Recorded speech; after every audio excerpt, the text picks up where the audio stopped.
ମୁଁ ସୌଭାଗ୍ୟ ଚନ୍ଦ୍ର ପଟ୍ଟନାୟକ ଓଡ଼ିଶାରୁ ଆପଣ ମାନଙ୍କୁ ମା ଭଉଣୀ ମାନଙ୍କୁ ସମସ୍ତେ ନମସ୍କାର, କୋଟି କୋଟି ନମସ୍କାର। ଇଏ ଆମର ବିଜେପିର ମୋହନ ସରକାର ଆମକୁ ଦରକାର ନାହିଁ। ମୋହନ ମାଝିକିରିକା ମୁଖ୍ୟମନ୍ତ୍ରୀ କରିକି ଆପଣ ମାନଙ୍କୁ ଲାଭ କରିବାରେ କିଛି ମହତ୍ତ୍ୱ ନାହିଁ। ସେ ଲୋକଟି ଓଡ଼ିଆ ନା ଇଂଲିଶ ନା ହିନ୍ଦୀ ନା ଠିକରେ କହିପାରିବାର ଅଛି ନା ଠିକରେ ଭାଷଣ ଦେଇପାରୁଛି।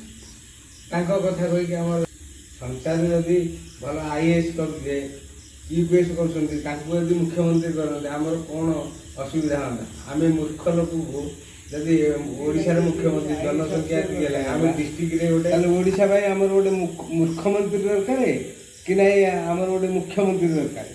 ପାଠ ପଢ଼ୁଆ IAS ଅଫିସର ଯଦି ଡିଷ୍ଟ୍ରିକ୍ଟ ପାଇଁ ଦରକାର ହେଲା, ତାହେଲେ ଅଫିସର ଆମର ଗୋଟେ ଏମିତି ଇଣ୍ଟେଲିଜେଣ୍ଟ ଅଫିସର ଦରକାର କି ମୋହନ ମାଝିକିରିକା ଆମର ଗୋଟେ ମୂର୍ଖ ମନ୍ତ୍ରୀ ଦରକାର। ଆପଣମାନଙ୍କ ଉପରେ ମୁଁ ଛାଡ଼ିଦେଲି।